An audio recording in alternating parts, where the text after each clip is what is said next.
J'ai le droit absolu de me pardonner moi-même. En 2018, Donald Trump laissait entendre qu'il n'hésiterait pas à user de son droit de grâce présidentiel pour se sauver. À quelques jours de sa passation de pouvoir avec Joe Biden, le 45e président des États-Unis pourrait bien vouloir s'auto-pardonner. En pleine polémique pour avoir galvanisé ses partisans qui ont envahi le Capitole il y a quelques jours, Donald Trump aurait évoqué cette possibilité auprès de son entourage depuis l'élection du 3 novembre dernier.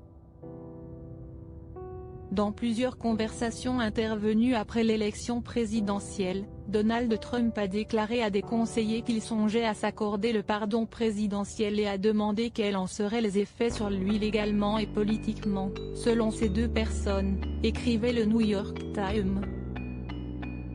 Mais en a-t-il le droit ? En réalité, il a tort, a expliqué Jean-Éric Branard, docteur en civilisation américaine, dans les colonnes du Parisien. Dans le droit, un principe fait valoir qu'on ne se juge pas soi-même, seul un juge peut le faire. Une autogrâce serait un détournement de l'esprit du droit, une initiative délirante, mais il en est capable, a ajouté Laurent Cessari, professeur d'histoire contemporaine à l'université d'Artois. Et le site du département de justice américain, le texte publié en 1974 est pour le moins clair. En vertu de la règle fondamentale selon laquelle nul ne peut être juge dans son propre cas, le président ne peut se pardonner, peut-on lire. Donald Trump ne peut donc pas utiliser son droit de grâce pour lui-même.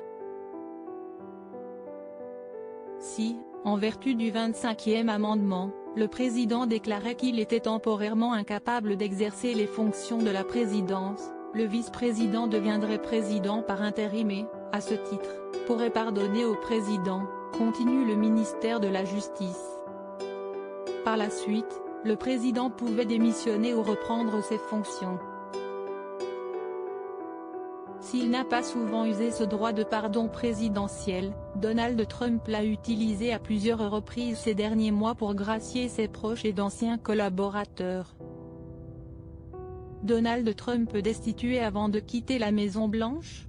Il a notamment gracié son ancien directeur de campagne, Paul Manafort, et son ancien conseiller Roger Stone, tous les deux mis en cause dans l'enquête sur les soupçons d'ingérence russe pendant l'élection présidentielle de 2016. Donald Trump a également pardonné Charles Kushner, le père de son gendre, condamné pour malversation fiscale en 2004. À quelques jours de la fin de son mandat, Donald Trump est au cœur d'une tempête.